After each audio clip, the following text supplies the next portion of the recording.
তো ফাইনালি যাচ্ছি north Sikkim.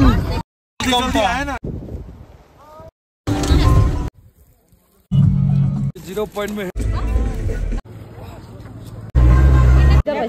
Guys আমাদের হালত খারাপ। বিগত 6 মাস থেকেই আমরা প্ল্যান করছিলাম নর্থ সিকিম যাওয়ার, তো আজকে সেই দিনটা ফাইনালি এসে গেছে। সো গাইস ফাইনালি আমরা যাচ্ছি নর্থ সিকিম। তো চলো দেখা। সকাল তখন 6টা বাজে, আমাদের গাড়ি চলে এসছে একদম কারেক্ট টাইমে। আর আমাদের যে লাগেজগুলো ছিল আমরা সেই লাগেজগুলো গাড়ির ওপরে উঠিয়ে দিয়েছি। আমরা টোটাল 8 জন মেম্বার যাচ্ছি নর্থ সিকিম। আর আমাদের সাথে কিন্তু 8 বছরের আমার ভাগ্নিও ছিল, তো ওকেও কিন্তু কাউন্ট করলে 9 জন হচ্ছে মেম্বার টোটাল। আমাদের গাড়ি রেডি হয়ে গেছে, আমরা সবাই বসে পড়েছি। আর এখন আমরা সোজা চলে যাব গ্যাংটকে। আমরা কিন্তু এই ট্যুরটা করছি টোটাল ফুল প্যাকেজে। আমাদের প্যাকেজে কত টাকা কি লেগেছে, আমরা কোথায় কোথায় গিয়েছি সব কিছু তোমাদের সাথে শেয়ার করব। সো ফাইনালি যাচ্ছি নর্থ সিকিম। আমাদের বাড়ি যেহেতু নিউ জলপাইগুড়ির সামনেই, সেই জন্য আমাদেরকে কোথাও যেতে হয়নি, কারণ সমস্ত ট্যুর ট্রাভেল কিন্তু এখান থেকেই স্টার্টিংটা হয়। তবে আমাদের গ্রুপে কিন্তু আমার দিদি ছিল, তারা কিন্তু আলিপুরদুয়ার থেকে এসছে। আমার এক ভাই ছিল, সে কিন্তু ময়নাগুড়ির থেকে এসছে। প্লাস আমার 2 বোন ছিল, তারা কিন্তু মালদা থেকে এসছে। সুতরাং টোটাল ফুল প্যাকেজ আমরা করে নিয়েছি 9 জনের। আমরা সোজা বেরিয়ে পড়েছি। আমরা সকাল 6টার সময় গ্যাংটকের জন্য বেরিয়ে পড়েছি, কারণ আমরা গ্যাংটকের 10টা সাইট কিন্তু ভিজিট করব। আর সেটা কিন্তু আমাদের প্যাকেজের মধ্যে ইনক্লুডেড ছিল। ভিডিও করবে না? হ্যাঁ, সবার পাশে তুই শুরুবাত করলি অ্যাজ ইউজুয়াল। রাস্তা যাওয়ার পথে কিন্তু কারো না কারো মোর মিটিং হবে, সেখানে আমার ভাগ্নি কিন্তু শুরু করে দিল স্টার্টিংটা। যাই হোক, তো ওর শুরুবাত দিয়ে আমরা আবারও চলে গেলাম। এবার যাওয়ার পথে এত সুন্দর সুন্দর দৃশ্য আমরা দেখতে পেলাম। দেখো, পাহাড়ের রাস্তাতে কিন্তু এই দৃশ্যগুলোই সব থেকে বেশি সৌন্দর্যের, আমাদের মন মুগ্ধ করে দেয়। যাই হোক, এত কথা না বললে আমি তোমাদেরকে কাজে কথা বলছি। আমরা কি করে গেলাম, কোথায় কোথায় গেলাম, আমাদের হোটেলের ফ্যাসিলিটিস কী ছিল, আমাদের কি কি খাওয়া দাওয়া দিয়েছিল। আমাদের নর্থ সিকিমের টোটাল ট্রিপ ছিল 5 দিন 4 রাত। আমরা এরপরে দাঁড়িয়ে পড়লাম একটা জায়গাতে কিছু খেতে। একটা হোটেলে দাঁড়িয়েছিলাম চায় নাস্তা কিছু করার জন্য। তবে আমরা বেশি কিছু খাইনি, চারদিকে শুধু ছবিগুলোই দেখেছি এত সুন্দর। তবে আর তারপরে আবার বেরিয়ে পড়লাম। আর সবথেকে বড় কথা, যেটা ট্যুরে যেটা লাগে সবথেকে বেশি, সেটা হলো টাকা। কত টাকা আমাদের লেগেছে সেটা তোমরা হয়তো সবাই জানতে চাও, কী করে আমরা এত সুন্দর ট্রিপ করলাম আর কত টাকার মাধ্যমে আমাদের সেটা কমপ্লিট হলো, সে সমস্ত কিছু তোমাদেরকে জানাবো। এরই মধ্যে কথা বলতে বলতে কিন্তু আমরা সিকিমে প্রবেশ করলাম। আর সিকিমের পুলিশকে কিন্তু আমাদের ড্রাইভার আমাদের পারমিটগুলো দেখিয়ে দিল। তারপরে কিন্তু আমরা সোজা আবার বেরিয়ে পড়লাম। কোনো রকম সমস্যা নেই, তোমরা যেখান থেকে বুকিং করবে সেখানে কিন্তু পারমিটটা তোমাদের বানিয়ে দেবে। পাহাড়ের ওপরের দিকে যেই ছোট ছোট ঘরগুলো দেখতে পাচ্ছ, আমরা কিন্তু সেখানেই যাব, অথবা সেখান থেকে অনেক উঁচুতে যাব যেখানে কোনো ঘরই থাকবে। আমরা এসেছিলাম বুলেরোতে, আর সেই বুলেরো কিন্তু আমাদেরকে নিয়ে চলে এসেছে সিকিম স্ট্যান্ডে। টাটা শম্ভু অথবা বুলেরো কিন্তু এখানে আর চলবে না, এখান থেকে আমাদের ওয়াগনার রিজার্ভ করতে হবে। আমরা যেহেতু 8 জন মেম্বার ছিলাম, সেই জন্য আমরা 2টো ওয়াগনার রিজার্ভ করেছিলাম। আর একটা ওয়াগনার কিন্তু 400 টাকা করে চেয়েছিল। তবে আমরা যেহেতু 8 জন মেম্বার, 2টো আমাদের গাড়ি লাগবে, সেই জন্য আমরা 300 টাকা করে দিয়েছি। সেটা কিন্তু আমরা পরে হোটেলে এসে কাটিয়ে নিয়েছি আমাদের প্যাকেজ থেকে। যাই হোক, আমরা কিন্তু এরপরে চলে এসেছি আমাদের হোটেলে। আমাদের হোটেলের নাম ছিল মালঞ্চ। আমরা কিন্তু প্রায় 10:30টার মধ্যে হোটেলে পৌঁছে গিয়েছিলাম। আর হোটেলের যেহেতু চেকিং টাইম চলছিল, সেই জন্য আমরা ওয়েট করেছি। গাইস চলো আমি হোটেলের পেছন দিকে চলে আসছি। আর আমাদের হোটেলের পেছন দিকটা জাস্ট দারুণ।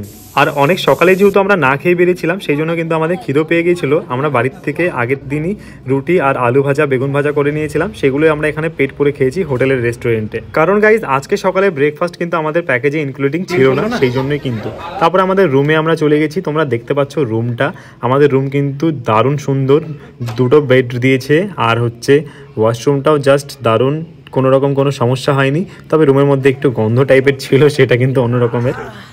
যেহেতু আমাদের খাওয়া দাওয়ার সমস্যা ছিল না, সেই জন্য আমরা রুমে গিয়ে একটু ফ্রেশ হয়ে নিলাম। আর ফ্রেশ হয়ে রেডি হয়ে আমরা বেরিয়ে পড়েছি। আমাদের যে 10টা সাইট ভিজিট করার কথা ছিল গ্যাংটকে গিয়ে, সেই জন্য আমরা সবাই রেডি হয়ে গেছি। রেডি হয়ে আমরা বাইরে বেরিয়ে গেছি। আর গাইজ, আমরা যে গাড়িগুলোতে করে গ্যাংটকের 10টা সাইট ভিজিট করব, সেই গাড়িগুলো কিন্তু হোটেল থেকেই রেডি করে রেখে দিয়েছে। আমাদেরকে কোনো কিছুই করতে হয়নি, জাস্ট গাড়ি আসার অপেক্ষায় আমরা আছি। আর গাড়িও কিন্তু জাস্ট চলেই আসবে। ততক্ষণে আমি রুমের থেকে একটু ঘুরে আসলাম। আর দেখো আমাদের আস্তে আস্তে রুমের কি হাল। আমাদের গাড়ি এদিকে চলে আসছে, আমরা 4 জন করে বসে পড়লাম গাড়িতে করে। আর গাড়িতে করে আমরা সোজা বেরিয়ে পড়লাম 10টা সাইট ভিজিট করতে। আর প্রথমেই কিন্তু আমাদের ড্রাইভার দাদা আমাদেরকে নিয়ে চলে যাবে এনচে মনেস্ট্রিতে। আর এটা কিন্তু গ্যাংটকের আমাদের হোটেল থেকে প্রায় 2 থেকে 2.5 কিলোমিটার দূরে। আর গাইজ, গ্যাংটক আমার পার্সোনালি একটু বেশি পছন্দ হয়েছে, কারণ এখানে রাস্তাঘাট এত নিট অ্যান্ড ক্লিন, খুবই সিম্পল আর খুবই সুন্দর। তো আমরা কথা বলতে বলতে চলে এসেছি এনজয় মনস্ট্রিতে। আর এখানে কিন্তু আমরা সবাই দাঁড়িয়ে পড়েছি। আর এখানে কিন্তু পার হেড ফিস কিন্তু 20 রুপিস। তবে আমরা যেহেতু 8 জন ছিলাম তো আমাদের থেকে 100 টাকা নিয়েছে, বলছে যেহেতু তোমরা 8 জন আছো তাহলে তোমরা 100 টাকা দিলেই হয়ে যাবে। তো দেখো বার্গেনিং আমাদের করতে হয়নি, ওরা নিজেরাই বার্গেনিং করেছে।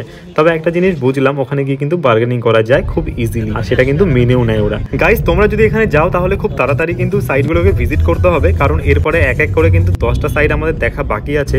সেজন্য বেশি টাইম ওয়েস্ট না করে আমরা সোজা চলে গেলাম হনুমান টকে। আর হনুমান টকে গিয়ে এখানে জুতো খুলে আমরা সোজা উপরের দিকে চলে গেলাম। এটা একটু উপরের দিকে আছে, তবে যাদের শ্বাসকষ্টের সমস্যা তাদের কিন্তু এখান থেকে একটু হলেও হতে পারে, কারণ অনেকটা উঁচুতে উঠতে হবে কনকনে ঠান্ডার মধ্যে। তো আমরা তো কয়েকজন উঠেছিলাম। জয় হনুমান। হনুমান টক মানে এখানে হনুমানের মূর্তি থাকবে, সেটাই স্বাভাবিক, আর এখানে তাই আছে। তবে খুবই সুন্দর সুন্দর মূর্তি আছে, নতুন নতুন করে আরও মন্দির প্রতিষ্ঠিত হচ্ছে এখানে। তবে এটা দেখে আমরা চলে গেলাম গণেশ টকে। গণেশ টকও কাছাকাছি আছে, খুব বেশি দূর না, 500 মিটার দূর হবে। এরপরে পাশেই কিন্তু ছিল স্পুকি হাউস, আর এটা কিন্তু সম্পূর্ণ ঘোস্টিং, খুবই ভয়ঙ্কর। আমরা ভিতরে ঢুকিনি কারণ 100 টাকা করে টিকিট ছিল, আমাদের টাইমও ছিল না। তারপরে চলে গেলাম গ্যাংটকের সাইট সিইং করতে। আর এটা কিন্তু গ্যাংটকের একটা ভিউ পয়েন্ট, যেটাতে কিন্তু ছোট ছোট বাড়িগুলো দেখা যায়, আর এটা খুবই সুন্দর লাগে। তারপরে এখান থেকে বেরিয়ে আবার চলে গেলাম, আমরা এখানটায় গিয়ে দাঁড়িয়ে এলাম প্ল্যান্ট কনজারভেটরি। তবে এর ভেতরে আমরা ঢুকিনি। গাইজ আমাদের হালাত খারাপ। এই জায়গাটার নাম আমার খুব ভালোভাবে মনে নেই, তবে এই জায়গাটাও কিন্তু একটা ভালো ভিউ পয়েন্ট গ্যাংটকের। আর এখানে গিয়ে তো আমরা ড্রেস আপ পরে নিলাম সিকিমের, গ্যাংটকের যেগুলো ট্র্যাডিশনাল ড্রেস আছে সেগুলো। আমি, আমার বোন, আমার দিদি, আমার ভাগ্নি সবাই আমরা পরেছি, আর কেউ কিন্তু পরেনি এইখানটাতে। আমাকে দেখতে পাচ্ছে মালা পরিয়ে দিল, আমার উপরে টকুর মুকুট পরিয়ে দিল, তবে আমাকে কিন্তু রাজা নয়, আমাকে চামচা লাগছিল। যাই হোক সেটা সব ছাড়ো, আমরা এখানে কিন্তু ট্র্যাডিশনালি একটু নমস্কার করলাম। তো এটা কিন্তু দারুণ মজার ছিল। তারপরে আমরা চলে গেলাম সামনে একটা ঝর্ণাতে, আর এই ঝর্ণাটা কিন্তু অনেকগুলো ঝর্ণা ছিল। 7 সিস্টার ওয়াটারফল বলে, হয়তো জানি না এটাকে বলে কিনা, আমি ভুল বললাম কিনা। এরপরে কিন্তু আমরা হোটেলে চলে এসেছি। আরও কয়েকটা জায়গা ছিল যেগুলো কিনা আমি দেখাইনি, আমি ভিডিও ক্যাপচার করি। সেই 6টা থেকে যেহেতু ননস্টপ জার্নিতে আছি আমরা, সেই জন্য আমরা টায়ার্ড হয়ে গেছিলাম, সেই জন্য আমরা চলে আসছি আমাদের রুমে। আর এখানে কিন্তু আমরা লাঞ্চ করব এখন। আমাদের দেখতে পাচ্ছি আলু কোয়াশের একটা সবজি দিয়েছে, ডাল দিয়েছে, বড় বড় সাইজের মাছের পিস দিয়েছে, আর দিয়েছে আলু আর করলার মুচমুচে ভাজা। খেতে কিন্তু বেশ ভালো লেগেছে, আর সাথে স্যালাডও ছিল, আর খাবারগুলো কিন্তু বেশ টেস্টি। গাইস বিকাল 5টা বাজে, আর এখন আমরা লাঞ্চ করে আসলাম। জাস্ট লাঞ্চ কমপ্লিট হলো আমাদের বিকাল 5টার সময়। এখন একটু রেস্ট করবো, তারপরে আমরা চলে যাবো MG Marg. Hey guys, good morning, শুভ সন্ধ্যা। আমাদের গুড মর্নিং হলো এখন। একটুখানি শুতেই আমাদের চোখ লেগে গেছিল। তারপরে আমরা রেডি হয়ে সন্ধ্যার চাটা আমাদের রুমে চলে এসেছিলো, আমরা সবাই চাটা খেলাম। চাটা কিন্তু বেশ ভালো হয়েছিল। তারপরে আমরা রেডি হয়ে রুম লক করে আমরা বেরিয়ে পড়লাম এমজি মার্গের উদ্দেশ্যে। তবে কথাই শুনেছি তুমি গ্যাংটক গিয়েছো অথচ এমজি মার্গে যাওনি, তাহলে কিন্তু তোমার গ্যাংটক যাওয়াই বৃথা, এটাই নাকি সবাই বলে। সেই জন্য আমরাও চলে আসলাম এমজি মার্গে। আর এমজি মার্গ বলতে আমাদের শিলিগুড়ি সিটি সেন্টারের মতনই, একটু ছোট্ট। তো গিয়ে বেশ ভালোই লাগলো, মানে অনেক লোকজন এখানে থাকে অল টাইম। তবে খুব একটা খাস বলবো না, তবে ভালো। এখানে এই একটাই জায়গা আছে যেটা কিনা খুবই ভালো। আর এখানে ফেমাস লাল বাজার, এখান থেকে আমরা মোমো খেলাম, অনেক রকম জিনিস দেখতে পেলাম। দেখার পরে আমরা এখান থেকে বেরিয়ে পড়লাম, কারণ বেশি টাইম নেব না, 10টার মধ্যে আমাদের হোটেল বন্ধ হয়ে যাবে, প্লাস আমাদের খাবারও খেতে হবে রাতের ডিনারটা। গাইস তোমরা যদি কেউ এমজি মার্গে গিয়ে থাকো অথবা লাল বাজারে গিয়ে থাকো, তাহলে লাল বাজার থেকে মেন রোডে আসতে শর্টকাট রাস্তা কিন্তু একদম লম্বা খাড়া সিঁড়ি, সেগুলো কিন্তু খুবই ডেঞ্জারাস হয়। যাই হোক সেগুলো দিয়ে আমরা চলে আসছি। আর আমরা এখানে আইসক্রিম খেয়ে সোজা বেরিয়ে পড়লাম আমাদের হোটেলে কিন্তু আমাদেরকে ডিনারটা রেডি ছিল। সেখানে দিয়েছিল ফুলকপির তরকারি, আবারও তারপরে হচ্ছে স্যালাড আর ডিমের তরকারি, আর সাথে ডাল তো ছিল। ডিনার কমপ্লিট করে সোজা চলে গেলাম রুমে। আর কালকে সকাল থেকে যাব Gangtok to Lachung to 0 point. তো নেক্সট ব্লগের জন্য ওয়েট করো।